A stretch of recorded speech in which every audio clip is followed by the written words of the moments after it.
Everyone, कैसे हो? स्वागत करता हूँ आज की इस फिर से नई वीडियो में। आज हम बात करेंगे पुष्पी पात्रों में लैंगिक जनन।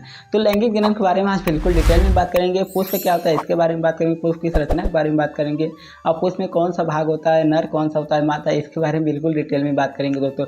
तो वन शॉट आज हमारा है। वन शॉट, वन शॉट का मतलब आप जानते हो? नहीं जानते? तो चलिए, वन शॉट का मतलब आपको बताते हैं। वन शॉट मतलब एक वीडियो में सब शॉट खत्म।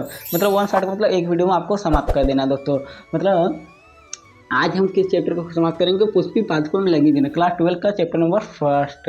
ये मैंने आपको बता दिया। तो चलिए दोस्तों, वीडियो को शुरू करने से पहले आपसे एक रिक्वेस्ट है कि वीडियो को एक लाइक कर देना। तो चलिए शुरू करते हैं।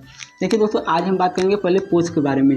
जैसा कि मैंने आपको हर वीडियो में बताया है दोस्तों, पुष्प क्या होता है, पुष्प कैसा होता है, पुष्प में कौन सा जनन होता है, पुष्प का खेती करना क्या कहलाता है, पुष्प का अध्ययन करना क्या कहलाता है, पुष्प में कौन कौन से भाग होते हैं, मैंने आपको डिटेल में बताया। तो फिर से आपको बता देते हैं दोस्तों। देखिए, पुष्पी पादपों में लैंगिक जनन। लैंगिक जनन का मतलब आप जानते हो? लैंगिक जनन जिसमें क्या होते हैं, नर और मादा दो लोग भाग लेते हैं, उसे लैंगिक जनन कहते हैं। नर मादा नहीं जानते? महिला पुरुष, महिला पुरुष दो लोग भाग लेते हैं, उसे लैंगिक जनन कहते हैं। जिसमें एक ही लोग भाग ले उसे अलैंगिक जनन कहते हैं। तो हमारे मनुष्यों के अंदर कौन सा जनन होता है? लैंगिक जनन होता है। और कहते हैं एक कोश के जीवों के अंदर कौन सा जनन होता है? अलैंगिक जनन होता है। ये आपको समझ लेना है। तो चलिए दोस्तों, समझ लेते हैं। पौधे प्लांट के बीच कौन सा जनन होता है? लैंगिक जनन होता है। तो चलिए इसको भी समझ लेते हैं। देखिए दोस्तों, पुष्प के बारे में मैंने आपको बताया है। पुष्प क्या होता है? पुष्प हमारा क्या होता है? देखिए, पुष्प कैसा होता है दोस्तों, हमने देखा है लाल कलर होता है, हरा कलर होता है, पीला कलर होता है, गुलाबी कलर होता है, सफ़ेद कलर होता है, हर कलर का होता है। तो हम क्या बोलते हैं, पुष्प कैसा होता है? रंग बिरंगा होता है, रंग बिरंगा होता है। पुष्प कैसा होता है? रंग बिरंगा होता है। इतना मैंने आपको बता दिया। देखिए दोस्तों, हम पुष्प को, बहुत सारे पुष्प को बो देते हैं, बहुत सारे पुष्पों का खेती करते हैं, तो उसे हम क्या बोलेंगे? उसे हम बोलेंगे फ्लोरिकल्चर। क्या बोलेंगे? फ्लोरिकल्चर।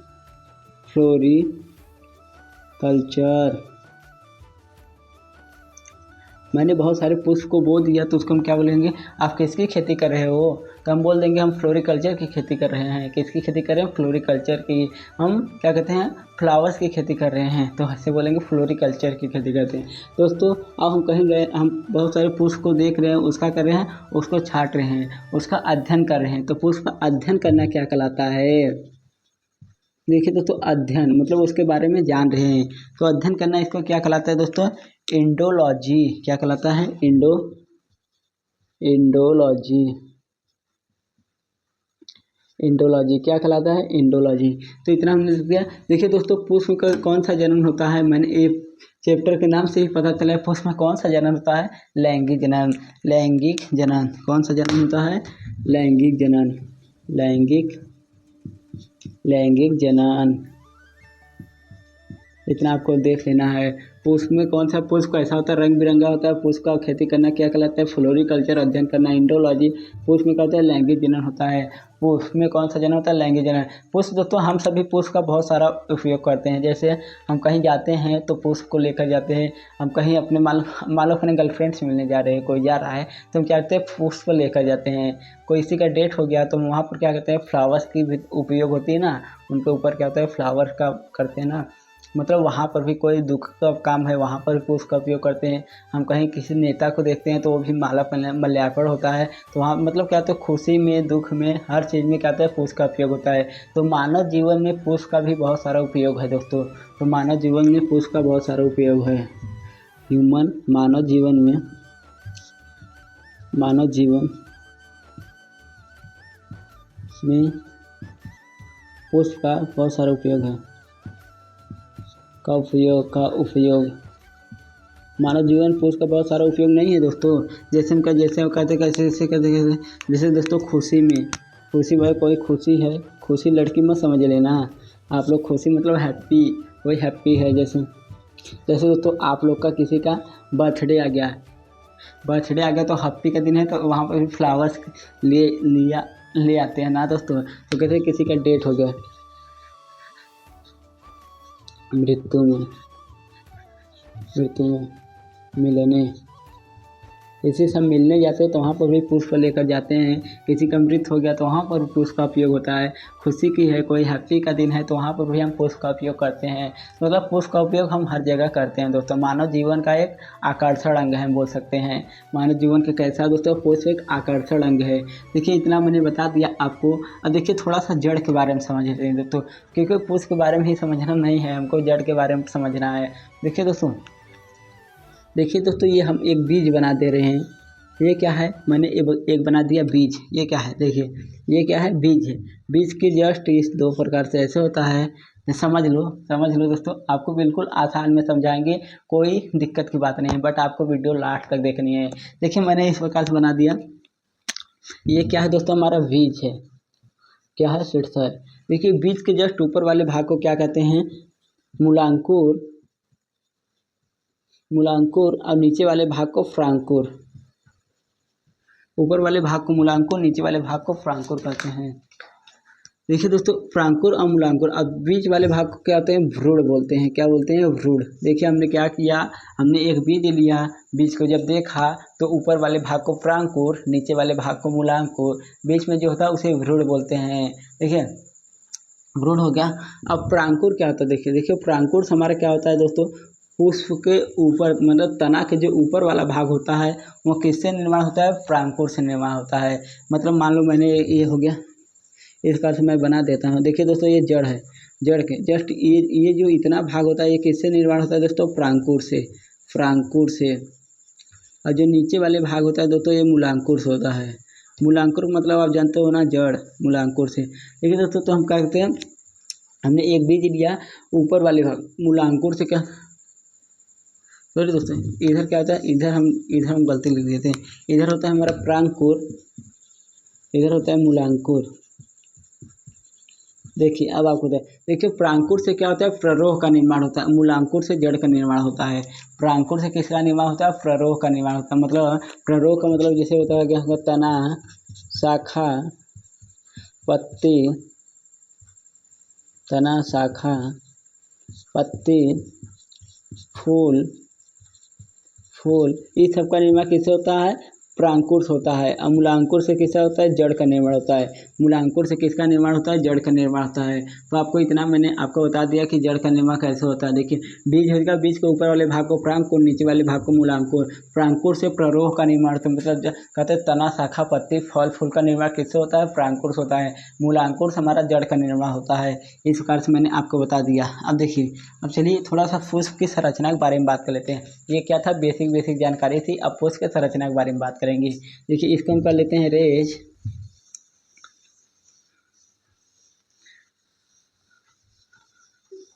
अब आ जाते हैं दोस्तों पुष्प की संरचना क्या होता है इसके बारे में। क्या दोस्तों, पुष्प की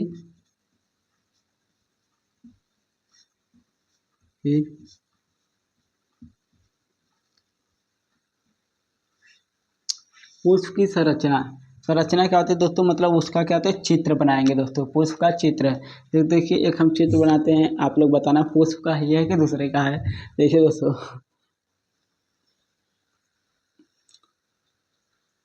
ये मैंने पुष्प का एक इसका चित्र बना रहा हूँ दोस्तों, आप लोग कमेंट में बताइए।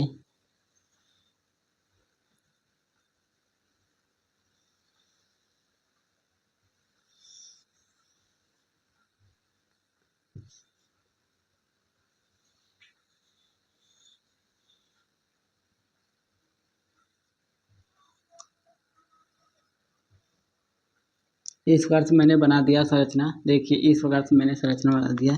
संरचना तो बना दिया, बट इसके थोड़ा सा और वाले भाग तो बोलिए। देखिए मैंने इस प्रकार से इसका संरचना बना दिया है। इससे अभी अब आपका नहीं मतलब है, बस संरचना से पुष्प का संरचना ये है। देखिए पुष्प की संरचना के जस्ट नीचे वाले भाग को हम क्या बोलते हैं, देखिए मैंने एक पुष्प ले लिया, उसके नीचे वाले भाग को जो हरा हरा सा रहता है उसे क्या बोलते हैं, व्रंत बोलते हैं। जहाँ से हम फूल को तोड़ते हैं उसे क्या बोलते हैं दोस्तों, जो पकड़ने वाला होता है उसे बोलते हैं व्रंत। क्या बोलते हैं, व्रंत बोलते हैं। जस्ट व्रंत के ऊपर वाले भाग को, जहाँ से पुष्प का सभी भाग निकलता है, जैसे मैंने पुष्प लिया, देख रहे हैं एक ही जगह से सभी भाग निकल रहे हैं, तो उसे क्या कहेंगे, पुष्पासन। आसन का मतलब आ जानते हैं, जहाँ पर सभी भाग बैठे रहते हैं उसे क्या करते हैं, आसन कहते हैं। जैसे हमारे कहाँ कहीं बैठने वाला है तो हमारे पिता उता कहते हैं ना जाकर आसन पे बैठ जाओ। तो आसन मतलब जहाँ हम बैठते हैं, जहाँ से सभी भाग निकल रहे हैं उसे आसन कहेंगे। तो इसको हम बोलेंगे पुष्पों का आसन, पुष्पासन। पुष्पासन, जहाँ पुष्प का आसन होता है, जहाँ से सभी भाग निकलते हैं, जहाँ पर ये सभी जहाँ से निकल रहे हैं उसको पुष्पासन कर रहे हैं। पुष्पासन के जस्ट ये वाले भाग को क्या कहते हैं, इसे क्या बोलते हैं, वाह्य दल। वाह्य वाह्य दल बोलते हैं दोस्तों। वाह्य दल के जस्ट ऊपर वाले भाग को क्या बोलते हैं, दल बोलते हैं। दल दल अब ये जो होता है दोस्तों, ये पीला पीला से ये हमने बनाया है, उसे बोलते हैं पुमंग। उमंग। और ये जो होता है इसे बोलते हैं जायांग, इसे बोलते हैं जायांग। तो मैंने सभी भाग का नाम आपको लिखा है। देखिए व्रंत मैंने बता दिया, जो पकड़ने वाला होता है हरे रंग का उसे व्रंत बोलते हैं। व्रंत के जस्ट ऊपर वाले भाग को क्या बोलते हैं, पुष्प आसन, पुष्पासन। पुष्पों का जहाँ पर आसन होता है उसे पुष्पासन कहते हैं, या तो बोल सकते हैं पुष्प का जहाँ से सारा भाग निकलता है उसे पुष्पासन कहते हैं। और कहते हैं वाह्य दल क्या होता है दोस्तों, वाह्य दल जो हरे रंग का ये होता है, आपने कभी कभी गुड़हल का फूल देखा होगा तो हरे रंग का होता है ना, जो चारों तरफ से घेरे रहता है उसे कहते हैं वाह्य दल। वाह्य दल के जस्ट ऊपर जो लाल लाल सा रहता है उसे क्या बोलते हैं, दल बोलते हैं। दल के अंदर जो होता है, जो हमने देखा होगा फीली फीली सी संरचना होती है एक, उसे कहते हैं पुमंग बोलते हैं। और जो बीच में हमारा होता है पूरा उसे जायांग बोलते हैं। देखिए इतना मैंने आपको बता दिया पुमंग। तो उसकी संरचना में जस्ट यही आपको याद कर लेना है, ठीक है। क्या होता है दोस्तों, सबसे नीचे कहते हैं व्रंत होता है, व्रंत के ऊपर पुष्पासन, पुष्पासन के ऊपर कहते हैं वाह्य दल, वाह्य दल के ऊपर दल, दल के ऊपर पुमंग, पुमंग के ऊपर जायांग। इतना आपको देख लेना है। और देखिए तो जायांग, इसके पूरे भाग को जायांग बोलते हैं। लेकिन जब एक हो तो क्या बोलते हैं, देखिए इसकी इसकी एक भाग को इसकी इकाई को हम बोल सकते हैं। इसकी इकाई को क्या बोलते हैं दोस्तों, स्त्री केसर। स्त्री स्त्री केसर, स्त्री केसर बोलते हैं। अब पुमंग की इकाई को क्या बोलते हैं दोस्तों, पुंकेसर। क्या बोलते हैं, पुंकेसर। पुमंग की इकाई को क्या बोलते हैं, पुंकेसर। और वाह्य दल दल की इकाई को क्या बोलते हैं, दलपुंज। दलपुंज। और वाह्य दल की इकाई को क्या बोलते हैं, वाह्य दलपुंज। वाह्य दल पुंज। अब सोच रहे हो इकाई का मतलब क्या होता है, देखिए इस दोनों भाग है, इसको क्या बोलेंगे, वाह्य दल बोलेंगे। लेकिन एक भाग को क्या बोलेंगे, वाह्य दल पुंज बोलेंगे। ऐसे बहुत सारे तो इसको क्या बोलेंगे, दल बोलेंगे। लेकिन एक है तो दल पुंज बोलेंगे। ये बहुत सारे मिलाकर क्या बोलेंगे, पुमंग बोलेंगे। लेकिन एक है तो पुंकेसर बोलेंगे। ऐसे जायांग दोस्तों, एक है तो क्या बोलेंगे, स्त्रीकेसर बोलेंगे। बहुत सारे हैं तो जायांग बोलेंगे। ये आपको समझ में आ गया होगा। पुष्पासन आप जानते होंगे, व्रंत आप लोग जानते होंगे। तो चलिए मैंने आपको पुष्प की संरचना के बारे में बता दिया दोस्तों। आप चलिए फिर शुरू करते हैं। अब देखिए दोस्तों पुमंग, पुमंग की इकाई को पुंकेसर कहते हैं। अब पुंकेसर के बारे में पढ़ेंगे, फिर जायांग के बारे में पढ़ेंगे। चलिए पुंकेसर के बारे में पढ़ लेते हैं। पुंकेसर, हमने पुष्प की संरचना पढ़ लिया दोस्तों। अब देखेंगे पुंकेसर। क्या देखेंगे, पुंकेसर। पुंकेसर में देखते तो पुमंग, पुमंग की इकाई को क्या बोलते हैं, पुंकेसर। ये क्या होता है दोस्तों, हमने आपको बताया ना, ये क्या होता है, नर भाग होता है। जायांग जो होता है वो मादा भाग होता है। पुंकेसर पुमंग जो होता है नर भाग होता है। पुष्प का नर भाग कौन सा होता है, पुंकेसर होता है। मादा भाग कौन सा होता है, जायांग होता है, मतलब स्त्री केसर होता है। देखिए दोस्तों इसमें अब आपको देखेंगे इसकी, देखिए दोस्तों इसकी संरचना इस प्रकार से, पुंकेसर संरचना किस प्रकार से होती है, इसको बोलते हैं दोस्तों तंतु, तंतु बोलते हैं। इस वाले भाग को परागकोश, परागकोश बोलते हैं। मैंने आपको बता दिया पुंकेसर, पुंकेसर कहते हैं, पुमंग की इकाई को पुंकेसर कहते हैं। पुंकेसर की संरचना किस प्रकार होती है दोस्तों, हम बोलते हैं परागकोश का अनुप्रस्थ काट का अध्ययन कीजिए। तो यही होता है परागकोश का अनुप्रस्थ काट। मैंने इसको क्या किया, बीच पर से काट दिया। क्या किया दोस्तों, अनुप्रस्थ काट कर दिया, अनुप्रस्थ काट कर दिया। अनुप्रस्थ काट करने के बाद दोस्तों कुछ हमारा इस प्रकार से मान लो हमने संरचना बना दिया, कुछ हमारा इस प्रकार से संरचना मान लो आ गया। हमने कुछ इसका अनुप्रस्थ काट करने पर हमारा कुछ इस प्रकार से मान लो संरचना आ गया दोस्तों। ये किसका संरचना है, मान लो हमने क्या इसी का काटा जब, तो इस प्रकार से संरचना है। फिर मैंने इसको इस प्रकार से बना दिया। इसको क्या किया, कुछ इस प्रकार से बना दिया दोस्तों। क्या किया, कुछ इस प्रकार से बना दिया, आप देख रहे होंगे। देखिए दोस्तों ये क्या हुआ, हमारा क्या हुआ, पुंकेसर है, पुंकेसर के इसको मैंने काटा, फिर इसके बाद इसको बनाते हैं दोस्तों। ये जो बना है इसके कटे हुए भाग को हम क्या बोलेंगे, लघु बीजाणु बोलेंगे। क्या बोलेंगे दोस्तों, लघु बीजाणु, लघु लघु लघु बीजाणु। ये क्या होते हैं, लघु बीजाणु। देखिए दोस्तों, इस पे 4 परत होती है। इस पर कितनी परत होती है, हमारी 4 परत होती है। 1 और क्या गया, हो गया हमारा 2 हो गया 3 और फिर 4, हमारा 4 परत होती है। पहले परत को क्या बोलेंगे दोस्तों, वाय परत बोलेंगे, वाय परत, वाय परत। फिर इसके बाद जो अंदर होता है उसे अंतःस्थिशियम, अंतःस्थिशियम। अंतःस्थिशियम के बाद जो होता है दोस्तों बीच में, इसे बोलेंगे मध्य परत, मध्य परत। फिर जो सबसे अंदर होता है दोस्तों इसे बोलेंगे टेपिटम। देखिए हमने क्या किया, इसमें मान लो करने मैंने बोला, इस पर 1 परत हो गया, 2 परत हो गया, 3 परत हो गया, 4 परत हो गया। पहले परत को वाय परत, फिर मध्य परत, फिर अंतःस्थिशियम, मध्य परत, टेपिटम।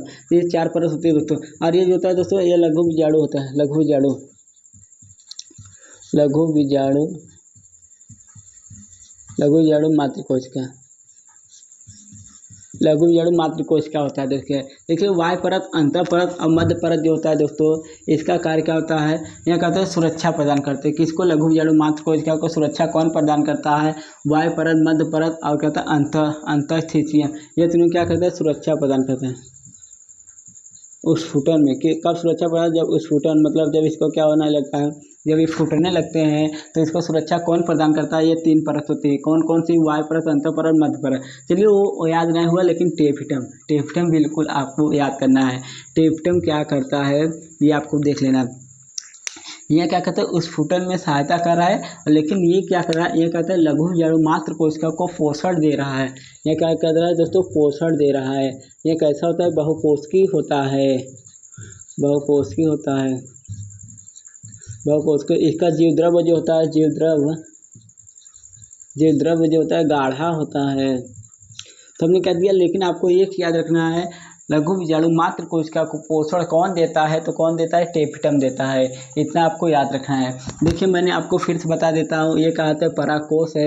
परागकोश के अनपरत काट का अध्ययन किया तो इस प्रकार से मेरी संरचना मिली। जब मैंने इसी को इस प्रकार से बनाया तो इस पर 4 परत होती है, वाय परत, अंतर परत, वाय परत, अंतःस्थिशियम, मध्य परत। वाय परत, अंतःस्थिशियम, मध्य परत, ये तीनों क्या कहते हैं, सुरक्षा प्रदान करते हैं, उस फूटन में सुरक्षा प्रदान करते हैं। लेकिन टेपिटम क्या करता है, यह लघु बीजाणु मातृकोशिका को पोषण प्रदान करता है। इसका क्या होता है, ये कैसा होता है, टेपिटम बहुकोशिकीय होता है, जीव द्रव्य गाढ़ा होता है। देखिए इतना आपको पता होगा।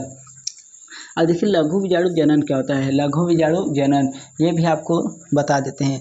देखिए लघु बीजाणु मातृकोशिका, लघु बीजाणु मातृकोशिका में अर्धसूत्री, इसमें लघु बीजाणु मातृकोशिका में क्या होता है, अर्धसूत्री विभाजन हो गया, अर्धसूत्री, लघु बीजाणु मातृकोशिका अर्धसूत्री विभाजन के दौरान, विभाजन के दौरान लघु बीजाणु मातृकोशिका में अर्धसूत्री विभाजन, लघु बीजाणु चतुष्क का निर्माण होता है। किसका निर्माण होता है, लघु बीजाणु चतुष्क का। किसका निर्माण होता है, लघु बीजाणु चतुष्क का। लघु बीजाणु चतुष्क का निर्माण होने के बाद दोस्तों इसमें क्या होता है, लघु बीजाणु चतुष्क होने के बाद इसमें विभेदन होता है। विभेदन होकर परागकण का निर्माण होता है, पराग कण का निर्माण होता है। लघु बीजाणु विभेदन होकर परागकण का निर्माण होता है। परागकण कैसा होता है दोस्तों, अगुणित संरचना होता है। परागकण कैसा संरचना होता है, अगुणित संरचना होता है। देखिए हमने क्या किया, हमने देखिए एक आती हमने यहाँ तक बताया था, लघु बीजाणु मातृकोशिका में कौन सा विभाजन होता है, अर्धसूत्री विभाजन द्वारा लघु बीजाणु चतुष्क का निर्माण होता है। लघु बीजाणु चतुष्क के बाद क्या होता है, उसमें विभेदन होकर परागकण का निर्माण होता है। अब परागकण क्या होता है इसके बारे में समझेंगे। देखिए दोस्तों हमने क्या देखा, पहले पुष्प के बारे में देखा, पुष्प की संरचना देखा, पुंकेसर देख लिया। अब परागकण देख लेते हैं।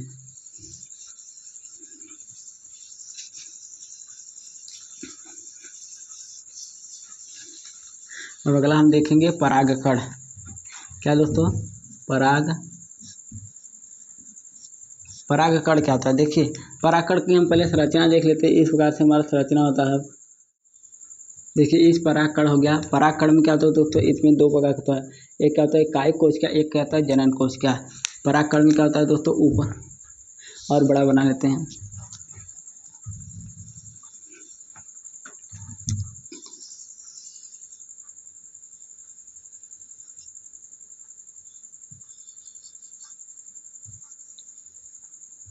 जो कि दोस्तों परागकण में क्या होता है, एक होता है कायिक कोशिका, एक होता है जनन कोशिका। ये क्या है, कायिक कोशिका, कायिक सेल, एक क्या होता है जनन कोशिका, जनन कोशिका। अब कायिक कोशिका, जनन कोशिका, एक होता है दोस्तों वाह्य परत, वाह्य परत, अंतः परत, वाह्य परत, अंतः परत। वाह्य चोल को क्या इसे बोलते हैं, इसे वाह्य चोल भी बोलते हैं, वाह्य चोल बोलते हैं, इसे अंतः चोल बोलते हैं, वाह्य चोल, अंतः चोल। और जनन सेल एक कहते हैं, कायिक कोशिका बड़ी सेल कहते हैं, ऐसे क्या होते हैं, छोटी सेल कहते हैं। कायिक कोशिका जो होती है दोस्तों, ये किसका निर्माण करती है, कायिक कोशिका कहते हैं पराग नली का निर्माण करती है। किसका निर्माण करती है, पराग नली का निर्माण करती है। और ये रोज दो नर युग्मक का निर्माण करती है, दो नर युग्मक का निर्माण करती है। वाह्य चोल जो होता है दोस्तों, ये बहुत कठोर होता है। किसकी बना होता है दोस्तों, स्पोरोलिनिन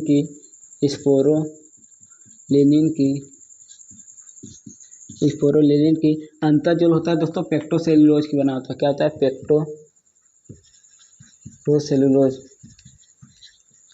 पेक्टोसेलुलोज का बना होता है। इतना मैंने आपको बता दिया दोस्तों। अगर आपको पूरी वीडियो देखनी है तो आपको वहाँ पर जाकर एक अपने क्या प्लेलिस्ट बनाया, वहाँ जाकर आप बिल्कुल आसान से देख सकते हैं दोस्तों। ये मैंने आपको शॉर्ट बता रहा हूँ। देखिए परागकण कैसा होता है दोस्तों, मैंने बताया था ये कैसी संरचना होती है, गोलाकार होती है, गोलाकार होती है। और क्या होता है दोस्तों, ये कैसा होता है, ये कैसा गोलाकार होता है दोस्तों। और क्या होता है दोस्तों, हम इसको देख के बता सकते हैं। इसमें दो नर, इसमें क्या होते हैं, और क्या होते हैं, इसमें कायिक कोशिका तथा जनन कोशिका होती है। ये तो बात सही है। इस पे दो परत होते हैं दोस्तों, एक कैसा होता है, गोलाकार होता है, ये आपको याद रखना है। और कहता है अगोड़ी संरचना होती है। कैसी संरचना होती है, अगोड़ी होती है दोस्तों। परागकण हो गया। अब परागकण के आगे क्या होता है दोस्तों, अब मादा जननांग का बात कर लेते हैं। परागकण के आगे किसका बात कर लेते हैं, मादा जननांग की। परागकण तक हमारा हो गया दोस्तों। अब द्वि निषेचन देखेंगे, बट पहले मादा जननांग देख लेते हैं। मादा जननांग क्या होता है दोस्तों, देखिए मादा जननांग यहाँ देख लेते हैं, जायांग बोल सकते हैं। और जायांग की इकाई को क्या बोलते हैं दोस्तों, इकाई को हमने अभी आपको बताया है, क्या बोलते हैं, स्त्री केसर बोलते हैं। स्त्री केसर की संरचना देखिए, पहले स्त्री केसर इसकी संरचना बना देते हैं। हमने आपको संरचना, स्त्री केसर की संरचना हो गई। देखिए दोस्तों, इसके तीन भाग होते हैं, इसके मैं तीन भाग बना दे रहा हूँ। इस प्रकार से इसके तीन भाग, इसके बोलते हैं दोस्तों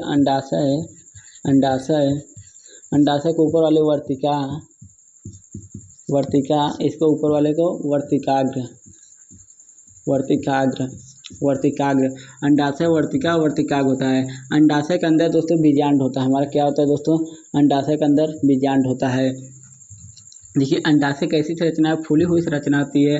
और वर्तिका क्या होती है, यह चिपचिपा होता है, जिस पर इस पर आकर जो कहते हैं कीट उठाकर इस पर क्या होते हैं, चिपक जाते हैं दोस्तों, चिपक जाते हैं। और ये क्या होता है दोस्तों, वर्तिका कहते हैं अंडाशय और वर्तिकाग्र को जोड़ने का काम वर्तिका करते हैं, वर्तिका दोस्तों। और यहाँ पर एक होता है हमारा पराग नली। ये क्या होता है दोस्तों, पराग नली,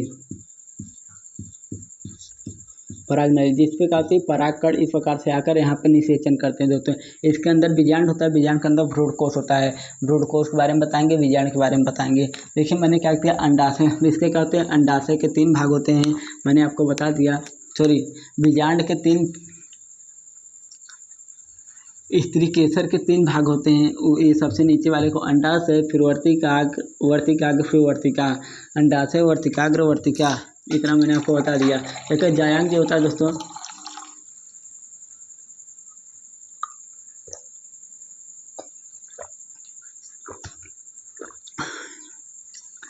जायांग की इकाई को स्त्री केसर कहते हैं। स्त्री केसर के तीन भाग होते हैं, अंडाशय, वर्तिका, वर्तिकाग्र। और इसमें पराग नली होता है। पराग नली का निर्माण कौन सा करता है, कायिक कोशिका करती है। अभी आपको मैं पढ़ा कर आ रहा हूँ कायिक कोशिका। जनन कोशिका क्या करती है, दो नर युग्मक का निर्माण करती है। देखिए दोस्तों, ये हो गया, हमने आपको बता दिया। अब इसके बाद देख लेते हैं,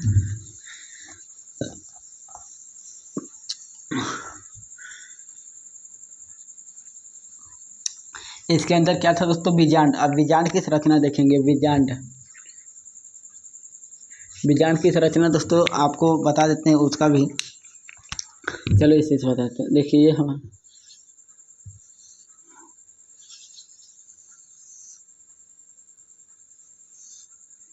इस प्रकार से हमारा बीजांड होता है दोस्तों। इसमें ये हमारा क्या है, बीजांड है। बीजांड के अंदर देखिए इसमें क्या होता है, इसके अंदर हमारा भ्रूण कोश होता है।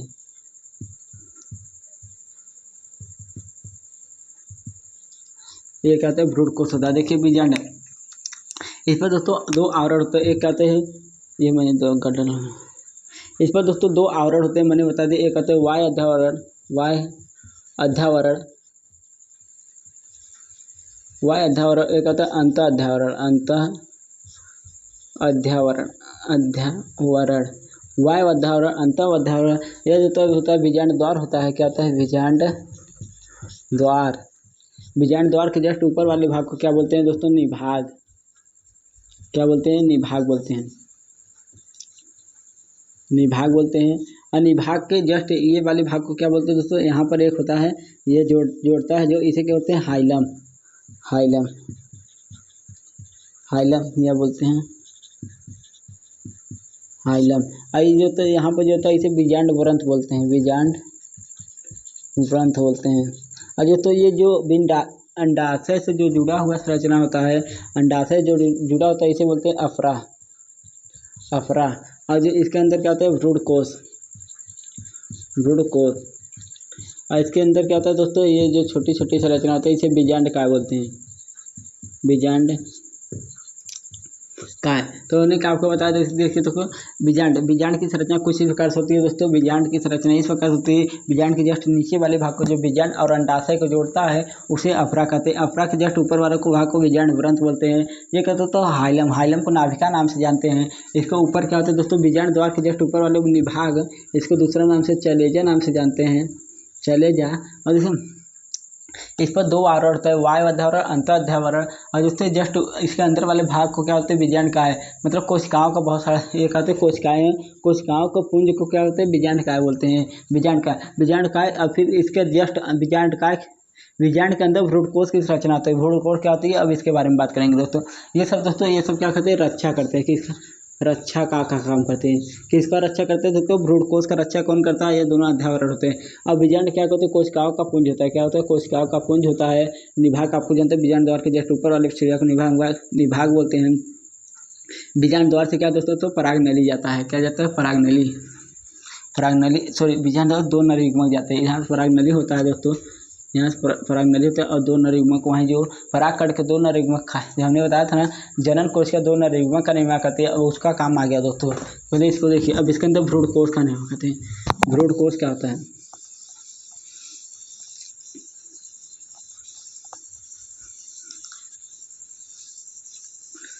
भ्रूणकोश देखिए, बात जाते हैं यहाँ पर हम क्या का भ्रूणकोश, भ्रूणकोश की संरचना मैं आपको बता देता हूँ।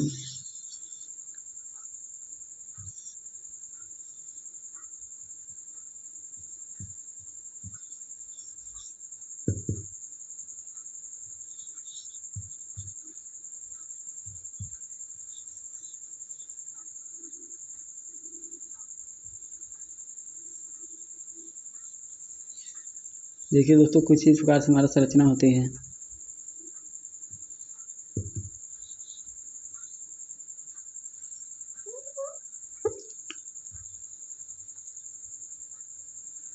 चलिए, मैंने इस प्रकार को संरचना बना दिया।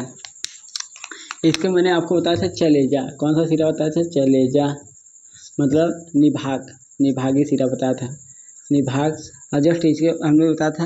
ये दोस्तों देखिए, इसमें क्या होता है, अंड इस प्रकार होता है दोस्तों। अब चलिए, इसे हम क्या बोलते हैं, जो ये जो होता है इसे कहते हैं केंद्रकी सेल, केंद्रकी कोशिका, कोशिका इसे क्या होता है दोस्तों, ये सबको बोलते हैं प्रतिमुखी कोशिका, प्रतिमुखी कोशिका, प्रतिमुखी कोशिका, प्रतिमुखी कोशिका। अब इसको जो बोलते हैं दोस्तों, इसको जो ये जो होता है, जो ये निकला से इसे बोलते हैं अंड समुच्चय, अंड समुच्चय। अंड समुच्चय के जस्ट ये वाले भाग को जो एक ये दो को क्या बोलते हैं दोस्तों, दो को बोलते हैं दोस्तों सहायक कोशिका, इसे दोनों को बोलते हैं सहायक कोशिका, सहायक कोशिका। और जो इसको एक होता है अंड कोशिका, अंड कोशिका। अब कोशिका देखिए हमने इसको बताया, इसे प्रतिमुखी कोशिका, तीनों को उच्चलेजा वाले भाग को, ऊपर भाग को प्रतिमुखी कोशिका कहते हैं। बीच में जो होता है इसे दोनों को केंद्रकी कोशिका कहते हैं। जो ये दोस्तों बीच में ये दो होते हैं इसे सहायक कोशिका कहते हैं, लेकिन बीच वाले को अंड कोशिका कहते हैं। जो ये इसकी निकली संरचना इसे अंड समुच्चय कहते हैं। देखिए दोस्तों इसमें कितनी कोशिकाएं हैं और कितनी केंद्रक है। देखिए ये जो ऐसे है इसे केंद्रक कहते हैं दोस्तों, केंद्रक। लेकिन जो ऐसे इसे केंद्र कहते हैं, लेकिन जो ये गोला सा है इसको चारों तरफ से ढापा है, इसे क्या बोलते हैं दोस्तों, कोशिका बोलते हैं। तो कितना कोशिका है दोस्तों, पहले केंद्रक गिन लेते हैं, 1 2 3 4 5 6 7 8। तो कहते हैं 8 केंद्रक, इसमें कहते हैं दोस्तों 8 केंद्रक है। और कोशिका कितनी है दोस्तों, केंद्रक की संख्या कितनी है दोस्तों, 8 है।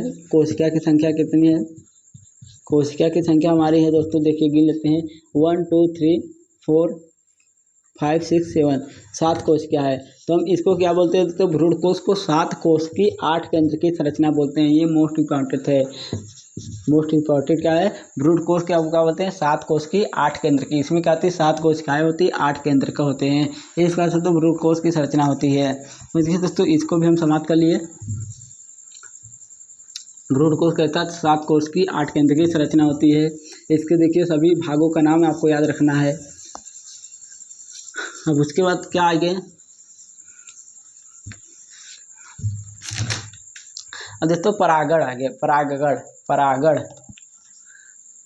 अगला है परागण। परागण पहले हम देख लेते हैं द्विनिषेचन, द्विनिषेचन। द्विनिषेचन को हम दोहरा निषेचन कहते हैं। देखिए दोस्तों हमने बताया था 2 नरयुग्मक जो होते हैं वो कहते हैं, परागकण में 2 नरयुग्मक होते हैं।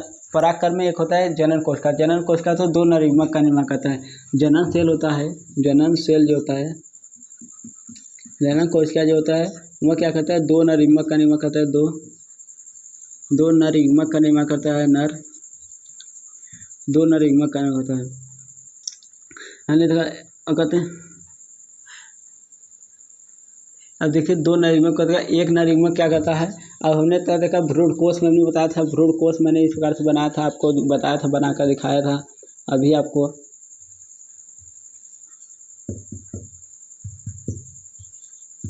हमने बताते थे तो भ्रूण कोश में क्या होता है दोस्तों, ये हमने इसे तीनों को याद था, प्रतिमुखी कोश क्या बोला था, ये दोनों क्या होता है, सहायक कोश क्या बोला था, इसे अंड कोश क्या बोला था, इसे केंद्रकी कोश क्या बोला था। इतना मैंने आपको बताते थे। देखिए कि एक जो होता है एक नरयुग्मक, एक नरयुग्मक किसे, सहायक कोशिका से, एक नरयुग्मक सहायक कोशिका से, फिर एक नरयुग्मक ये कहते हैं अंड कोशिका, अंड सेल से, अंड कोशिका, अंड कोशिका से। एक नरयुग्मक क्या होता है, अंड कोशिका, अंड कोशिका से फर्टिलाइजेशन करके किसका निर्माण करता है, युग्मक का निर्माण है, किसका निर्माण करता है, युग्मक का,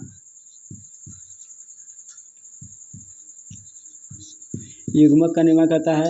और एक नरयुग्मक जो होता है,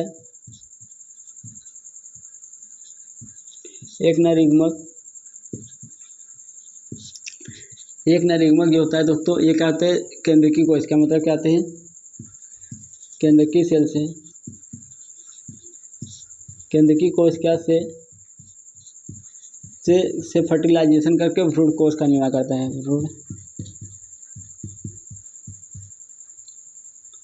भ्रूण कोश का निर्माण करता है। तो इस प्रकार से हम आपको बता दिए एक नरयुग्मक करते हैं, इसी दोनों की क्रिया को क्या बोलते हैं, दोहरा निषेचन, दोहरा निषेचन।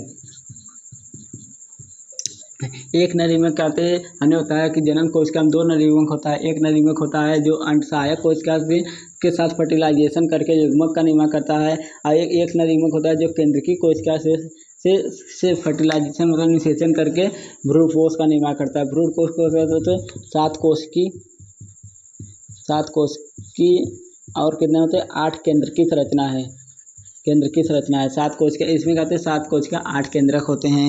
ये मैंने अभी आपको जोड़ा कर दिखाया है। देखिए ये हो गया। अब देखते हैं परागण, परागण क्या होता है दोस्तों, परागण के बारे में देख लेते हैं। परागण, हमारा अगला हेडिंग है परागण।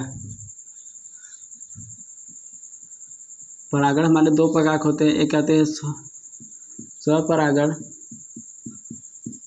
एक कहते हैं पर परागण। देखिए दोस्तों, हमारा परागण दो प्रकार का होता है, लेकिन बुक में हमको तीन प्रकार के स्वपरागण, स्वयुग्मन और पर परागण, लेकिन उससे कोई मतलब परागण दो प्रकार के होते हैं, यही हम आपको पढ़ लेते हैं। देखिए परागण तीन प्रकार के होते हैं। देखिए स्वपरागण, पर परागण हमने देख लिया।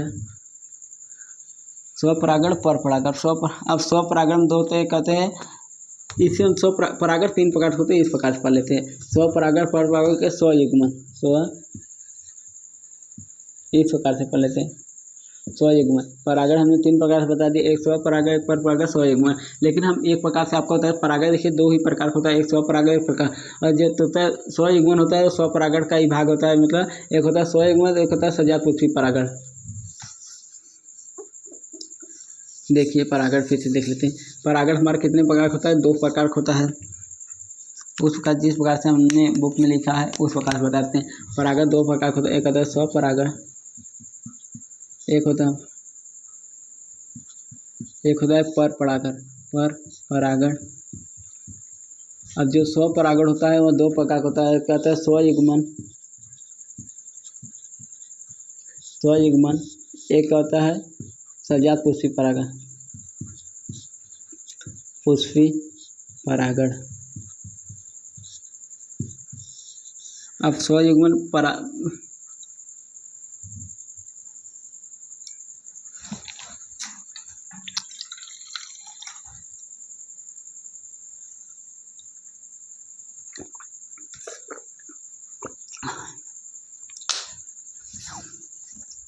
देखिए हमने क्या देखा, परागण दो प्रकार था। परागण क्या किसे कहते हैं ये भी आपको, परागकण का परागकोश से निकल कर स्त्री केसर को वर्तिकाग्र पर आना परागण कहता है।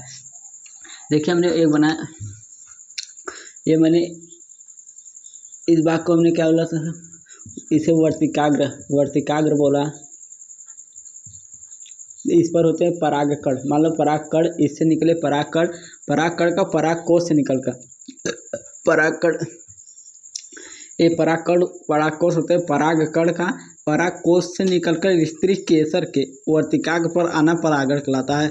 हमने बताया एक आता परागकोश होता है, पुमंग के ऊपर वाले फूली हुई रचना को परागकोश कहते हैं।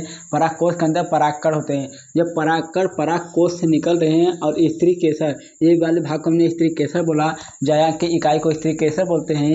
स्त्री केसर के वर्तिकाग्र, इस मैंने ऊपर वाले भाग को अभी आपको बताया था, वर्तिकाग्र बोलते हैं। जब उसी पर आता है इस क्रिया को परागण बोलते हैं। तो हम सिंपल सा परिभाषा देख लेते हैं। परागकण का परागकोश से निकलकर स्त्री केसर के वर्तिकाग्र पर आना परागण कहलाता है। परागण हमने दो प्रकार से होता है, स्वपरागण, पर परागण। स्वपरागण दो प्रकार का होता है, स्वयुग्मन, सजात पुष्पी परागण, लेकिन पर परागण एक प्रकार का होता है। अब देखिए इसको समझ लेते हैं, स्वपरागण होता क्या है दोस्तों। देखिए दोस्तों, स्वपरागण में एक स्वयुग्मन होता है। देखिए स्वयुग्मन क्या होता है दोस्तों, जैसे हमने एक पौधा बनाया, एक पौधा मैंने बनाया है, मान लो मैंने ये इसका जाया होता है, और इसके इसी में मैंने इसका ये भी बना दिया। सॉरी यार, चलिए फिर से देख लेते हैं।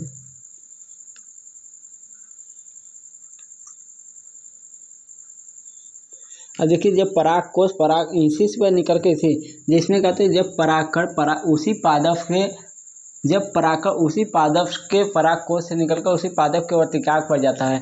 जब परागकण परागकोश से निकलकर उसी पादप के वर्तिकाग्र पर जाता है तो इसे स्वपरागण कहते हैं। देखिए इसमें प्लांट भी सेम रहेगा, फ्लावर भी सेम रहेगा। हमने इसी पादप, देखिए इसी का ये है ना, परागकोश इसी का है ना। इसमें हमारा प्लांट कैसा होता है दोस्तों, प्लांट हमारा सेम है, हमने देखा एक ही प्लांट है, लेकिन फ्लावर भी क्या है दोस्तों, फ्लावर भी हमारा कैसा है, सेम है, क्योंकि एक पौधे से सब निकल रहा है। देखिए इसी पौधे का परागकण है, इसी पादप पे फिर इसी वर्तिकाग्र पर जा रहा है। जब परागकण उसी पादप के निकलकर उसी के वर्तिकाग्र पर जाता है, इसे स्वपरागण कहते हैं। और सजात पुष्पी परागण में क्या होता है दोस्तों, प्लांट तो एक रहेगा, मान लो ये इसका जायंग है, इसके मादा भाग है, मैंने इस प्रकार से मादा भाग बना लिया, और इस प्रकार से इसका मैंने बना लिया नर भाग। जब देखिए सॉरी ये जब देखिए देखिए इसका परागकण निकल कर इस पर जा रहा है। इसमें प्लांट तो एक है लेकिन फ्लावर अलग अलग है। क्या है दोस्तों, प्लांट तो एक है लेकिन फ्लावर कैसा है दोस्तों, अलग अलग है। जब परागकण पराग कोश से निकलकर उसी पादप के वन अन्य वर्तिकाग्र पर जा रहा है। देखिए पादप तो एक ही है, पौधा तो एक ही है, लेकिन दूसरे वर्तिकाग्र पर जा रहा है। इसका वर्तिकाग्र यहाँ पर नहीं जा रहा है, इस पे जा रहा है। तो इसमें क्या होता है दोस्तों, प्लांट तो हमारा कैसा होता है, सेम होता है, लेकिन फ्लावर कैसा होता है दोस्तों, फ्लावर कैसा होता है, डिफरेंट होता है। फ्लावर कैसा होता है, डिफरेंट। जब परागकण उसी पादप के अन्य वर्तिकाग्र पर जाता है, इसे स्वपरागण कहते हैं। लेकिन पर परागण में क्या दोस्तों, इसमें बात है, इसमें मैंने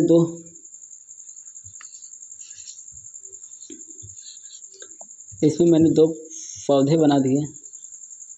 अब देखिए इसका परागकण निकला, इस पादप का आ गया। तो इसमें क्या होता है दोस्तों, प्लांट भी हमारा कैसा होता है, डिफरेंट है। अब फ्लावर कैसा है, फ्लावर कैसा होता है, डिफरेंट होता है। फ्लावर भी कैसा है, जब परागकण अन्य पादप के अन्य पादप के अन्य वर्तिकाग्र पर जाता है, इसे पर परागण कहते हैं। देखिए दोस्तों, इतना मैंने आपको बता दिया। परागण क्या होते हैं, जब परागकण पराग कोश से निकलकर स्त्री केसर को वर्तिकाग्र पर जाता है, इसे परागण कहते हैं। इस घटना को क्या कहते हैं, परागण कहते हैं।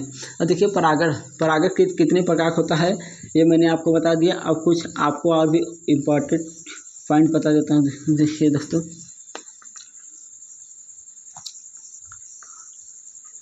देखिए दोस्तों, अब जैसे कुछ परागण के नाम हमको याद रखना है, देखिए जब जैसे देखिए जल द्वारा परागण होता है, क्या कहते हैं, जल के द्वारा परागण को क्या कहते हैं, जल के द्वारा जो परागण होता है इसे क्या बोलते हैं, हाइड्रोफिली।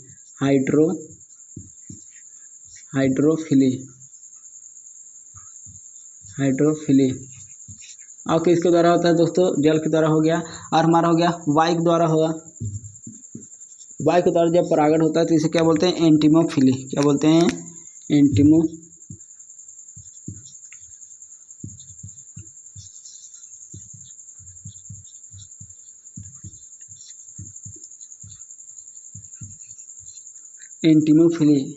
और देखिए दोस्तों, एनीमोफिली होता है दोस्तों।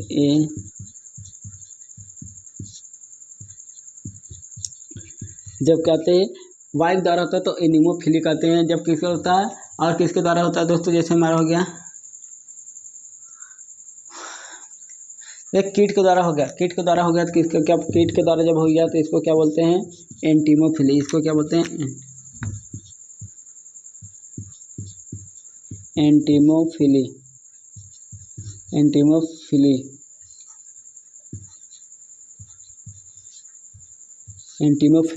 और किसके द्वारा हो गया, तो जल के द्वारा हाइड्रोफिली, वायु के द्वारा एनीमोफिली, कीट के द्वारा एंटीमोफिली, और किसके द्वारा हो गया, चिड़िया के द्वारा आर्थिनोफिली, और कहता है आदमी के द्वारा होगा एंथ्रोफिली हो गया।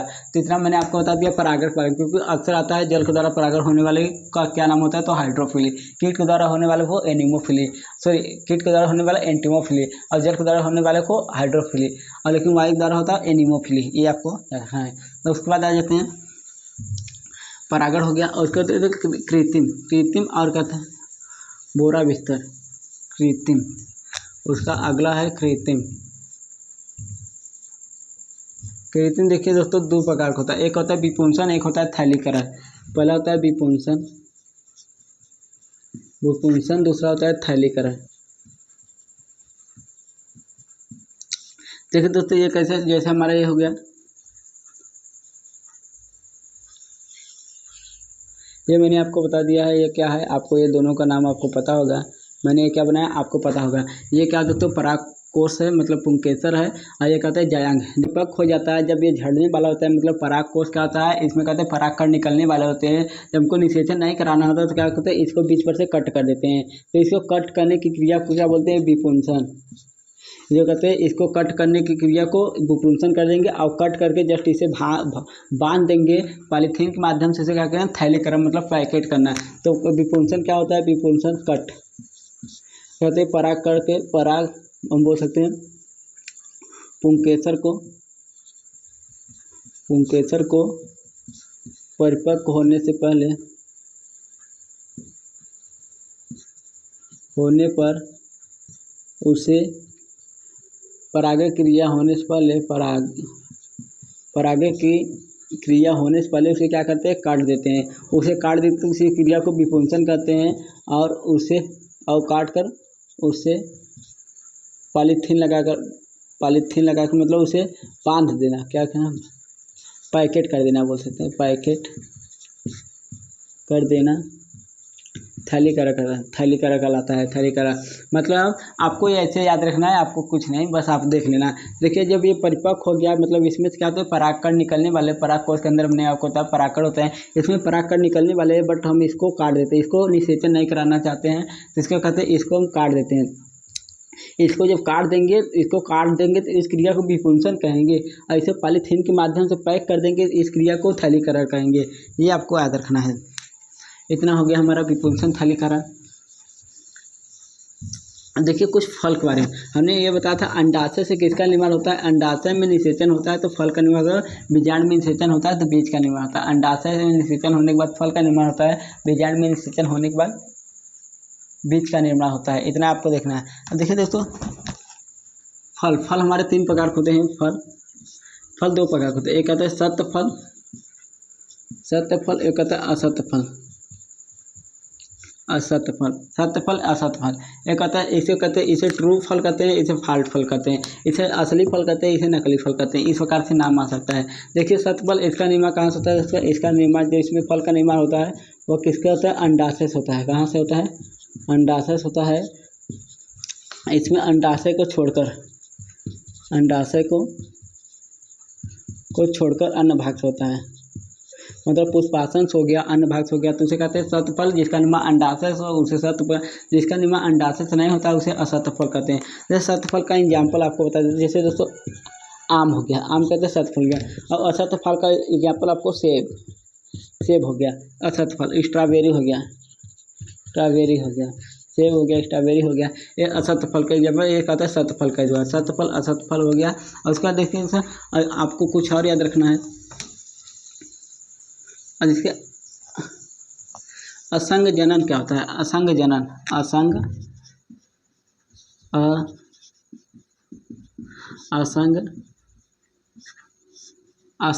क्या होता है।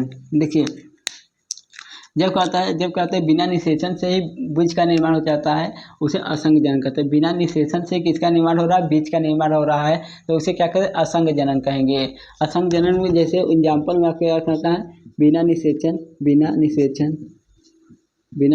किसका निर्माण हो रहा है, निषेचन बीज का निर्माण हो रहा है।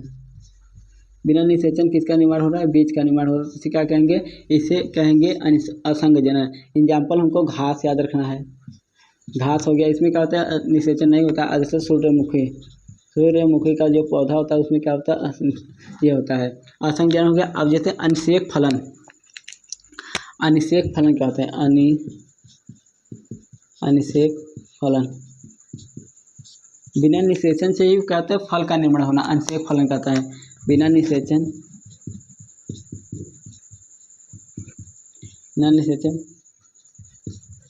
फल का निर्माण, बिना निषेचन फल का निर्माण कहता है अनिषेक फलन। याद रखना है हमको। जैसे केला में कहते हैं निषेचन नहीं होता, अंगूर इसमें कहते हैं निषेचन नहीं होता, बिना निषेचन से फल का निर्माण हो जाना असंग जनन होता है। और बहुभ्रूणता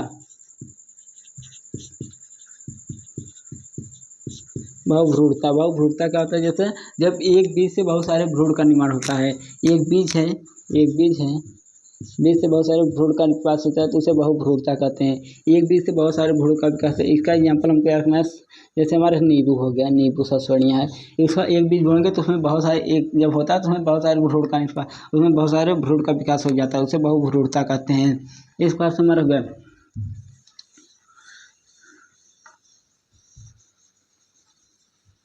इतना मैंने आपको बता दिया। अब मैंने क्या नहीं बताया दोस्तों,